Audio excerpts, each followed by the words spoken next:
Hello friends, welcome to study tips with Sanjay.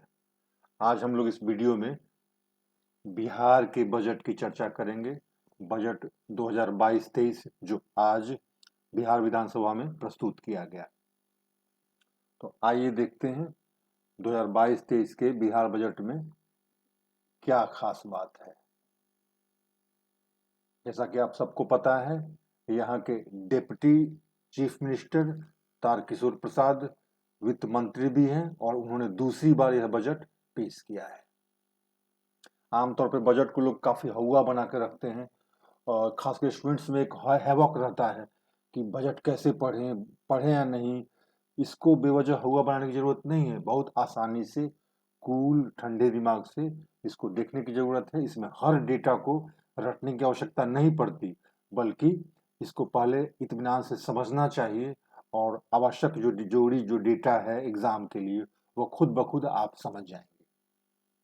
सबसे पहली बात आपको ध्यान रखना है, जो 2022-23 का बिहार बजट है उसका आकार पूछे, अगर एग्जाम में पूछे कि उसका आकार क्या है इस बार का 2022-23 के बजट का आकार क्या है, तो वह है 2,37,691.19 यह आकार जो है कुल व्यय बतलाता है। क्या इसमें दो तरह के व्यय हैं, एक स्कीम व्यय, स्कीम मतलब योजना आप समझते हैं, दूसरा स्थापना एवं प्रतिबद्ध व्यय।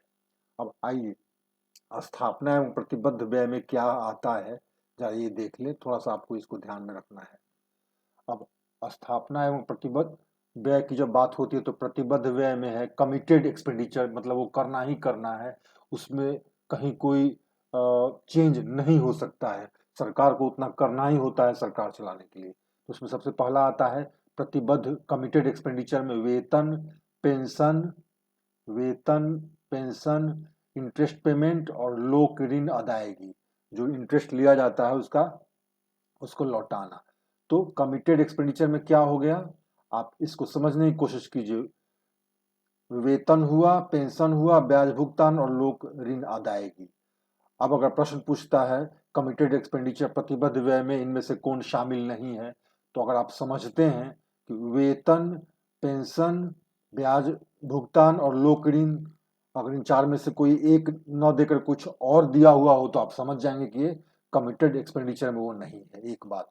दूसरा, वेतन के अंतर्गत क्या क्या शामिल है इसको भी देख लीजिए। क प्लस ख प्लस ग प्लस घ, अर्थात सैलरी जो है उसमें स्थापना एवं प्रतिबद्ध मद में, स्कीम मद में, सहायक अनुदान वेतन में और संविदा अंतर्गत वेतन में, मतलब सैलरी के चार प्रकार हैं।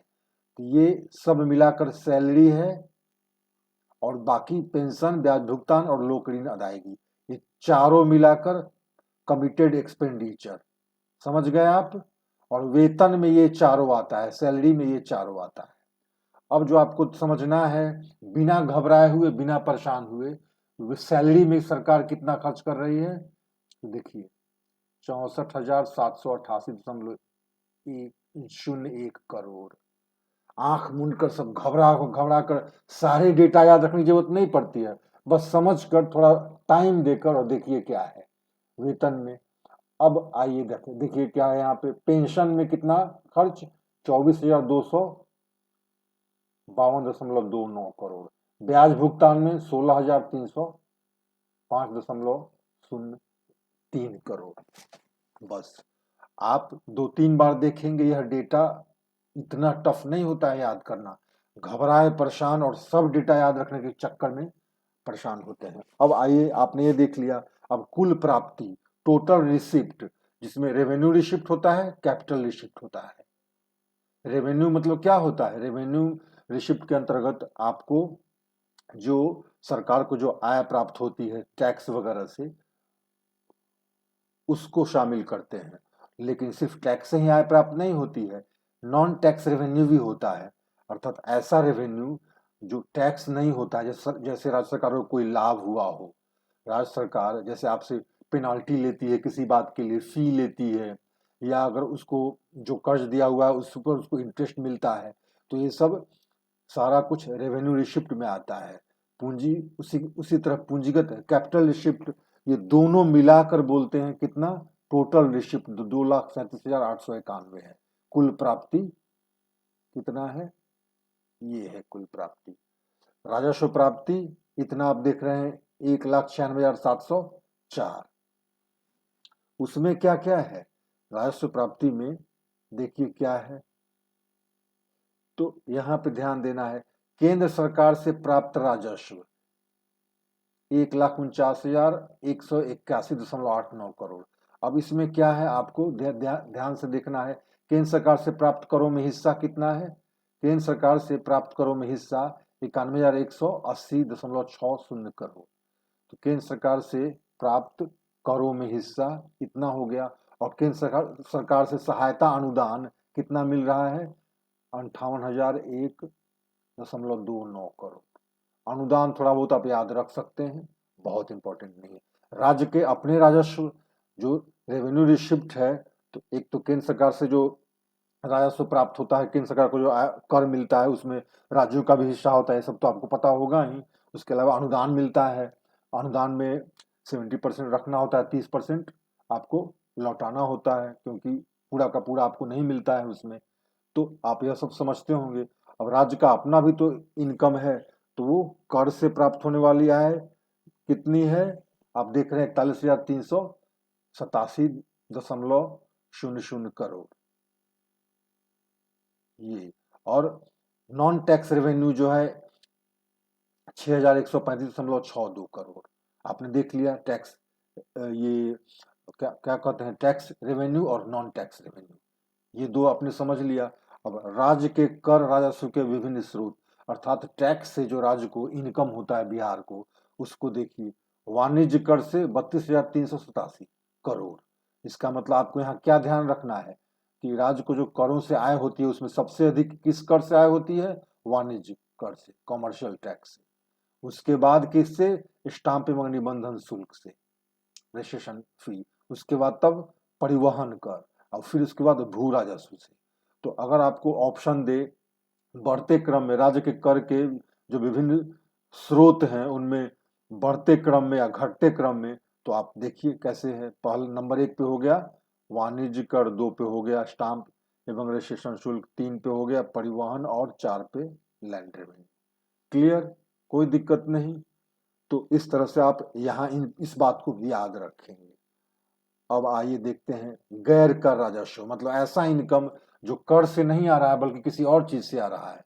तो क्या झारखंड से सेवा निवृत्त कर्मियों के पेंशन मद में भुगतान की गई राशि से इतना है, माइनिंग से इतना 3,000 करोड़ रुपए, ब्याज इंटरेस्ट पेमेंट से प्राप्त कितना होगा? 2,218 करोड़ ऐसा अनुमान है, सिंचाई से 50, अन्य मदों में प्राप्तियां, मतलब ये हुआ नॉन टैक्स रेवेन्यू, कुल 61,135 करोड़। पूंजीगत प्राप्ति में क्या है? उधार, जो आप ये बोरो करती है स्टेट, वो हो गया 40,755 करोड़। और कर्ज की वापसी, तो कर्ज की वापसी कितना? 431 करोड़। ये हो गया क्या? कैपिटल रिसिप्ट, पूंजीगत प्राप्ति। तो अब कुल व्यय क्या हुआ? फिर से रिपीट, 2,37,691, जैसा मैंने ऊपर बताया है। अब उसी बात को यहाँ फिर से देखिए रिपीट किया गया है। वेतन में कितना है खर्च, जैसा ऊपर आपने डेटा देखा है, इसको मैं रिपीट नहीं करूंगा। सैलरी में इतना दिखाया गया, उसी सैलरी का मैंने बताया था 4 कंपोनेंट जो आपको ध्यान में रखना चाहिए। कमिटेड एक्सपेंडिचर का भी मैंने बताया था 4 कंपोनेंट, उसको भी ध्यान में रखना है।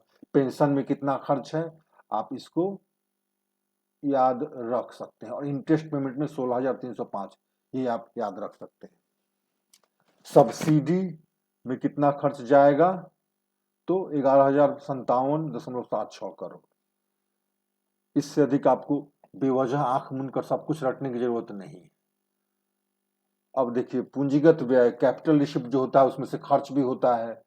लोक ऋण 14,670 करोड़, और कर्जे से, कर्ज और उधार, तो इसमें 1,314.85 करोड़। तो ये पूंजीगत व्यय में ये तीनों व्यय आएगा, यह ध्यान रखना है। यहाँ पे अगर कॉन्सेप्चुअल क्वेश्चन पूछे तो कैपिटल एक्सपेंडिचर में इनमें से कौन शामिल नहीं है, अगर ऐसा पूछ दे तो याद रखना है, क्योंकि इस तरह क्वेश्चंस आते हैं। पूंजीगत परिव्यय में क ख लोक ऋण और कर्ज और उधार, ये कैपिटल एक्सपेंडिचर। अब राजस्व बचत, रेवेन्यू आप सेविंग कर सकते हैं। जो रेवेन्यू रिसिप्ट होता है, मतलब जो प्राप्त होता है आय रेवेन्यू के माध्यम से, और जितना खर्च होता है, अगर जितना प्राप्त हुआ खर्च उससे कम हुआ, इसका मतलब कि क्या हुआ, रेवेन्यू सरप्लस हो गया। तो इस बार क्या है, रेवेन्यू सरप्लस कितना दिखाया जा रहा है, 4747.84 करोड़। अब इसको आप याद रखेंगे, थोड़ा सा यूनिक खास बात है। रेवेन्यू सरप्लस इस बजट में शो किया गया है, एक अच्छी बात ये। और वो सरप्लस कितना होगा, अर्थात जो रेवेन्यू से आय प्राप्त होगी, रेवेन्यू के अंतर्गत जैसा मैंने बताया आपको, टैक्स रेवेन्यू और नॉन टैक्स रेवेन्यू, कर आय और कर भिन्न आय। तो जितना आय होगा उससे कम खर्च होगा, रेवेन्यू एक्सपेंडिचर रेवेन्यू रिसिप्ट से कम होगा, इसीलिए रेवेन्यू सरप्लस जो दिखाया गया है बजट में 4747.84 करोड़। इस डेटा को आप याद रख लेंगे, और साथ साथ यह भी ध्यान रखेंगे कि यह GSDP, gross state domestic product का कितना 0.64% होगा यह सरप्लस। इस डेटा को भी आप याद रखेंगे। दूसरा, इसमें इस बजट में राजकोषीय घाटा, फिस्कल डिफिसिट कितना दिखाया गया है, तो इस अंक को भी आप याद रखेंगे, 25,885.10। यह ग्रॉस स्टेट डोमेस्टिक प्रोडक्ट का कितना परसेंट हुआ, 3.47, अर्थात जो फिस्कल डिफिसिट है उसका टारगेट क्या रखा गया है, 3.47% रखा गया है। यह महत्वपूर्ण डेटा याद रखना, यह याद रखना है, साथ साथ इसको रुपए में भी याद रखना है। 25,885.10 करोड़ फिस्कल डिफिसिट, कई बार एग्जाम में यह भी पूछ देता है, तो यह अंक में भी याद रखेंगे। और स्टेट का जो जीडीपी है उसका जो फिस्कल डिफिसिट कितना परसेंट, 3.4% है। ये टारगेट रखा गया है फिस्कल डिफिसिट का, तो फिस्कल डिफिसिट इतना ही रहेगा, मतलब ऐसा लक्ष्य कर सकते हैं, अनुमान कर सकते हैं। ग्रॉस स्टेट डोमेस्टिक प्रोडक्ट का कितना, 3.47%। और अंक में तो आपने देखा है। अब फिर से रिपीट किया गया है, क्या देखिए, कुल व्यय बजट अनुमान कितना, जैसा ऊपर मैंने बताया, 2,37,691.19 करोड़। अब आप यहाँ ध्यान से देखिए कि 2021-22 में जो बजट का आकार था या बजट अनुमान था वो 2,18,302। तो इसका मतलब है कि 2022-23 में बढ़ा है, तो कितना बढ़ा है, तो ये डेटा थोड़ा सा इसको ध्यान में रखिए।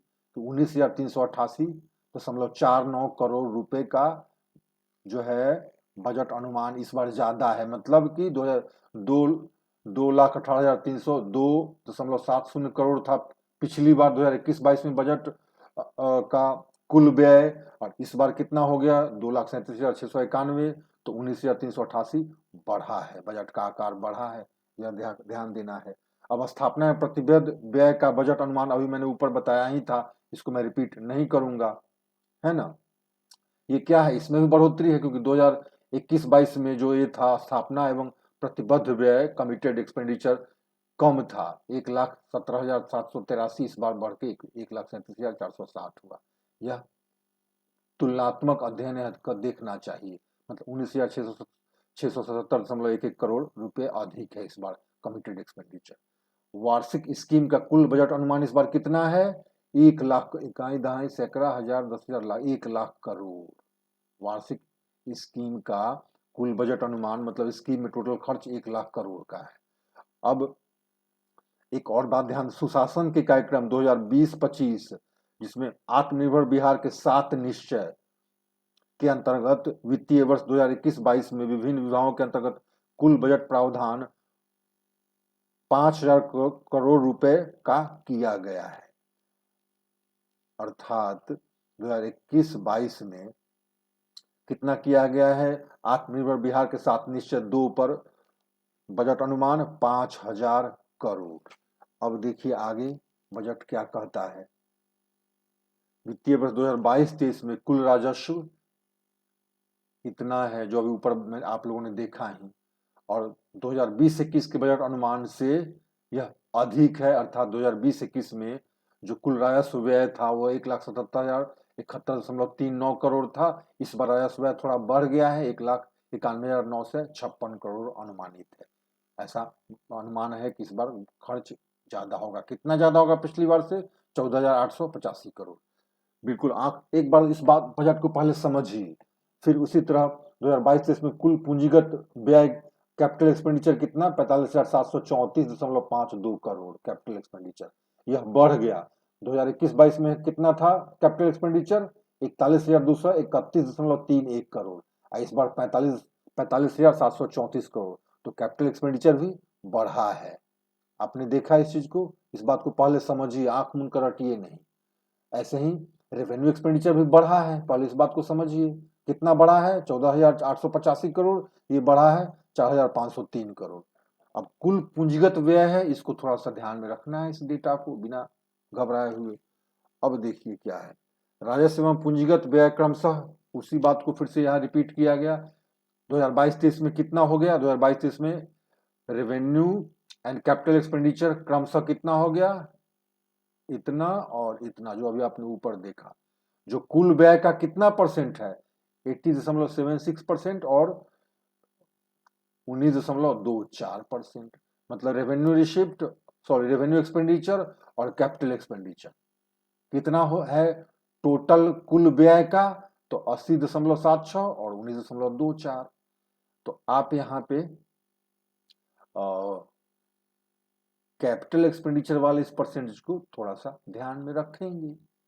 अब विकासात्मक एवं गैर विकासात्मक व्यय, डेवलपमेंटल एवं नॉन डेवलपमेंटल जो एक्सपेंडिचर होता है, नॉन डेवलपमेंटल एक्सपेंडिचर में आप जानते होंगे सब्सिडी वगैरह होता है, इंटरेस्ट पेमेंट वगैरह होता है। हालांकि विकासात्मक एवं गैर विकासात्मक नाम अब बजट में आमतौर पर नहीं दिया जाता, हालांकि बिहार में दिया गया है। लेकिन अब ये, क्योंकि बहुत सारे जो गैर विकासात्मक व्यय, जिन जिन जिन खर्च को, जिस व्यय को गैर विकासात्मक माना जाता था, कहीं ना कहीं वो भी डेवलपमेंटल ही होते हैं। इसलिए इस कॉन्सेप्ट को अब केंद्र के स्तर पर और कई राज्यों के स्तर पर इस कॉन्सेप्ट को माना ही नहीं जाता। लेकिन खैर यहाँ पे दिया गया है, तो एक बारगी आप इसको देख लीजिए। डेवलपमेंटल एक्सपेंडिचर कितना? 1,60,140 करोड़ और नॉन डेवलपमेंटल 77,550 करोड़। क्लियर है? अब फिर से देखो, देखिए यहाँ पे रिपीट किया गया। 2022-23 में कुल रेवेन्यू रिसिप्ट कितना? 1,96,704 करोड़, और जो कि 2021-22 के टोटल रेवेन्यू रिसिप्ट से कितना ज्यादा है? 10,437 करोड़। इसको समझना है, अभी रटना नहीं। राज्य के अपने स्रोतों से कर राजस्व के रूप में 41,387 करोड़ रुपए आएंगे। अर्थात टैक्स वसूलने से सरकार को कितना रुपया आने वाला है इस बार? रेवेन्यू रिसिप्ट 41,387 करोड़, जो 2021-22 के मुकाबले 6,337 करोड़ अधिक है। थोड़ा सा इसको ध्यान में रखेंगे।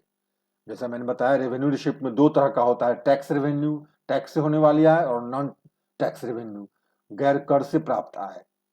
तो टैक्स से होने वाली आय इतना है, ध्यान रखना है। अब वित्तीय वर्ष 2022-23 में राज्य के अपने स्रोतों से गैर कर राजस्व के रूप में कितना प्राप्त होने वाला है? 6,135 करोड़, जो 2021-22 के मुकाबले कितना? 6 से 30 करोड़ ज्यादा है।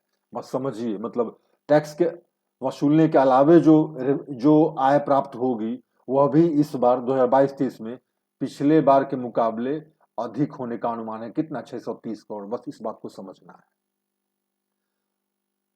केंद्रीय करों में हिस्सा कितना है? 91,180.60 करोड़। 2022-23 में राज्य को केंद्र सरकार से केंद्रीय करों में से कितना मिलेगा रुपया? तो 91,180.60 करोड़ मिलेगा। हर राज्य को मिलता है, इसको भी मिलेगा। ठीक है, और इतना ही 2021-22 में भी मिला था, ऐसा अनुमान किया गया इस बजट में। अब देखिए, केंद्र राज्य को केंद्र सरकार से सहायक अनुदान के रूप में कितना पैसा मिलेगा 2022-23 में? तो 58,001.29 करोड़। थोड़ा सा इसको आप देख लेंगे एक बार ध्यान से, क्योंकि यह सहायक अनुदान है, ग्रांट इन एड। और ये ग्रांट इन एड कितना मिला था 2021-22 में? 54,531.21 करोड़। इसका मतलब इस बार ग्रांट इन एड 3,470 करोड़ अधिक मिल रहा है। तो आप कितना अधिक मिल रहा है ये तो नहीं, लेकिन कितना ग्रांट इन एड मिल रहा है, थोड़ा सा इसको ध्यान में रख लीजिएगा, अगर ज्यादा परेशानी ना हो तो। ठीक है। अब 2022-23 में 147 या यूं कहिए 4747.84 करोड़ रुपए का कितना है रेवेन्यू सरप्लस है। तो जो जो क्या है, सकल राज्य घरेलू उत्पाद, ग्रॉस स्टेट डोमेस्टिक प्रोडक्ट का कितना परसेंट है ये रेवेन्यू सरप्लस? 0.64% है।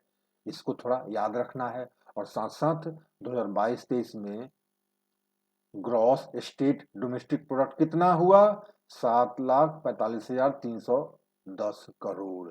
इसको याद रखिएगा, ठीक, ये चीज याद रखना है। और रेवेन्यू सरप्लस इस ग्रॉस स्टेट डोमेस्टिक प्रोडक्ट का कितना हो रहा है? 0.64%। इसको भी थोड़ा याद रख लीजिएगा। अब देखिए वित्तीय वर्ष 2022-23 में राजकोषीय घाटा मैंने ऊपर भी बताया, फिर रिपीट किया हुआ है इसमें 25,885 रुपये में। आपको थोड़ा सा इसको ध्यान रखना है। और ये जो हुआ ग्रॉस स्टेट डोमेस्टिक प्रोडक्ट का कितना परसेंट? 3.47% रहने का अनुमान है फिस्कल डिफिसिट। ये ग्रॉस स्टेट डोमेस्टिक प्रोडक्ट ये जो है 7,45,310, उसका 3.4% ही फिस्कल डिफिसिट रहने का अनुमान किया गया है। सरकार का प्रयास रहेगा कि फिस्कल डिफिसिट इससे अधिक न जाए, क्योंकि फिस्कल डिफिसिट जितना अधिक होता है सरकार पर कर्ज उतना ही अधिक होता है। ठीक है, इस बात को समझ गए। अब आइए देखिए लोक ऋण का अधिशेष कितना? 2,38,126 करोड़ रुपए रहने का अनुमान है, जो राज्य सकल घरेलू उत्पाद का जो का 31.95% रहने का अनुमान है। पब्लिक डेट, कुल ग्रॉस स्टेट डोमेस्टिक प्रोडक्ट का कितना? 31.95% रहने का अनुमान है। कितना? लोक ऋण, पब्लिक डेट, ये रहा। अब आइए देखते हैं कि स्कीम वाइज क्या खर्च है। लेकिन आप स्कीम वाइज इस खर्च में अपना ध्यान न लगा के इससे और ज्यादा महत्वपूर्ण चीज है उसको देखिए, क्योंकि वो सारी बातें आपको आंख मूंद कर पढ़ के याद रखने की जरूरत नहीं पड़ती है। राजस्व बचत फिर से यहाँ रिपीट किया गया है, 4,774। मैंने बताया आपको इसको ध्यान में रखना है। राजकोषीय घाटा फिर से रिपीट किया गया, कितना रुपए में? 25,885। और परसेंटेज में 3.47। किस चीज का 3.4%? ग्रॉस स्टेट डोमेस्टिक प्रोडक्ट का, इसको भी याद रखना है। पूंजीगत परिव्यय अर्थात कैपिटल एक्सपेंडिचर 2022-23 में कितना? 29,749। ऊपर बताया गया है, मैं बार बार रिपीट नहीं करूंगा। ऋण प्रबंधन, इसको ध्यान से देखिए।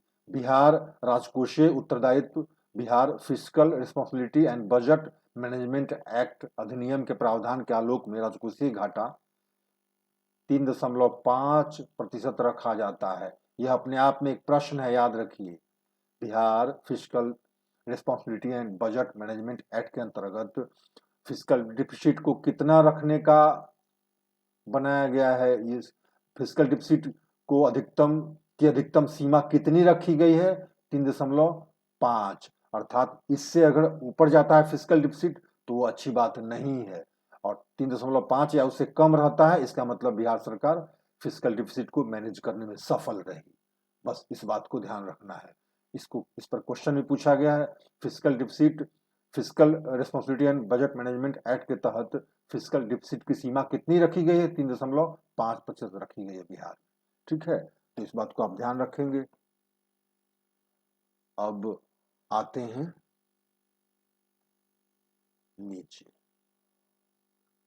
फिर से वही रिपीट किया गया। बिहार उन राज्यों में से एक है जिसने राजकोषीय प्रबंधन को गंभीरता पूर्वक लिया है एवं एफआरबीएम अधिनियम को सही मायने में लागू किया है। वित्त वर्ष 2022-23 में राजकोषीय घाटा कितना? 3.47% अनुमान रखा गया है, या आप कह सकते हैं लक्ष्य रखा गया है। और क्या है? Fiscal responsibility and budget management act Bihar में यह लिमिट 3.5% रखा गया। इसका मतलब कि बिहार कोशिश कर रहा है, बिहार सरकार की जो जो एक्ट बना हुआ है fiscal responsibility and budget management act जिसके अंतर्गत फिस्कल डिफिसिट का जो लिमिट रखा गया उस लिमिट से नीचे ही रहे फिस्कल डिफिसिट, ऊपर नहीं जाए। यह एक अच्छी बात है। अब आइए देखते हैं क्या है अनुसूचित जातियों अनुसूचित जनजातियों के लिए कर्णांकित राशि। अनुसूचित जातियों के लिए विशेष घटक योजना के अंतर्गत कितना 19,688 रुपए का प्रावधान है और अनुसूचित जनजातियों के लिए 2,403 करोड़ का। खैर, अब आइए महत्वपूर्ण डेटा कुछ आपको फिर बजट में मिलेगा। शिक्षा पर बिहार सरकार का काफी ध्यान है और आपको यह जानना जरूरी है और याद रखना भी कि शिक्षा के मद में सबसे अधिक पैसा सरकार अलॉट की है बिहार सरकार। कितना 39,191.87 करोड़। यह जितना जो अलॉटमेंट होता है अलग अलग विभाग में सबसे अधिक शिक्षा पर किया गया है। यह अपने आप में एक प्रश्न है, क्योंकि पूछ सकता है कि 2022-23 के बजट में सबसे अधिक आवंटन इनमें से किस मद में किया गया है। तो आप एकदम ध्यान रखिए, शिक्षा के मद में एजुकेशन सेक्टर पर सबसे अधिक पैसा अलॉट किया गया है। फिर स्वास्थ्य विभाग के लिए कितना 16,134। इस डेटा को भी याद रखेंगे आप, और उस बात को तो याद रखेंगे कि शिक्षा पर सबसे अधिक किया गया है। सड़क प्रक्षेत्र मतलब आप कह सकते हैं ट्रांसपोर्टेशन पे कितना 16,430 करोड़। अब आइए देखिए कुछ और। कल्याण वेलफेयर के लिए कितना इस बार रखा गया है 12,375। तो कहने का मतलब कि आपको यह डेटा महत्वपूर्ण है थोड़ा, यह डेटा शिक्षा वाला और स्वास्थ्य वाला। और एक और बात महत्वपूर्ण है आपके लिए कि सबसे अधिक अलॉटमेंट किस विभाग को, किस सेक्टर को, तो एजुकेशन को। तो ये दो बात याद रखेंगे आप। कौन दो बात? एक ये याद रखेंगे और ये याद रखेंगे डेटा, लेकिन उससे भी ज्यादा कि किस पर अधिक सबसे अधिक किया गया है, तो शिक्षा पर। अब आइए देखते हैं आगे। राज्य की वित्तीय स्थिति बेहतर है जो कि निम्नलिखित राजकोषीय उपलब्धियों द्वारा प्रदर्शित हो रही है। वर्ष 2021 में राजकोषीय घाटा सकल राज्य घरेलू उत्पाद का कितना था 6,18,628 फिस्कल डिफिसिट रुपया में था, अर्थात परसेंटेज में कितना था 4.82%, जो कि 5% से नीचे ही था। तो एक अच्छी बात। 2020-21 में लोकऋण कितना था, इतना 1,70,214.84 करोड़ रुपए, जो कि ग्रॉस स्टेट डोमेस्टिक प्रोडक्ट का 28.65% है। चलिए, बहुत बुरी स्थिति नहीं है। और 2020-21 में ब्याज भुगतान कुल राजस्व प्राप्ति का कितना था 9.74%, जो 14वें वित्त आयोग की अनुशंसा के आलोक में 10% तक अधिकतम रहना चाहिए। अर्थात एक फिर यहाँ आपको क्वेश्चन बनता है 14th फाइनेंस कमीशन क्या रिकमेंडेशन किया है कि आपका जो है इंटरेस्ट पेमेंट वो आपके ग्रॉस स्टेट डोमेस्टिक प्रोडक्ट के 10% से अधिक नहीं होना चाहिए। उस हिसाब से 2020-21 में इंटरेस्ट पेमेंट कितना था 9.74 था, तो यह विद इन लिमिट था। यह भी अपने आप में क्वेश्चन है, यह याद रखिए, जो बतलाता है कि फिस्कल जो मैनेजमेंट है, जो आप कह सकते हैं कि स्थिति वह बेहतर है थोड़ी और बेहतर होती जा रही है। तो ये था बिहार बजट 22-23 के हाइलाइट्स, जिसको मैंने बताने की कोशिश की। आप बिना घबराए हुए इत्मीनान से एक दो बार इसको पहले देखेंगे, समझेंगे, तो आप समझ पाएंगे कौन सा डेटा हमारे लिए ज्यादा महत्वपूर्ण है और मैं किसको याद करूं। आंख मूंद कर हर डेटा को याद रखने की जरूरत नहीं पड़ती है। अब बजट का मैं अभी 2 वीडियो और लाऊंगा।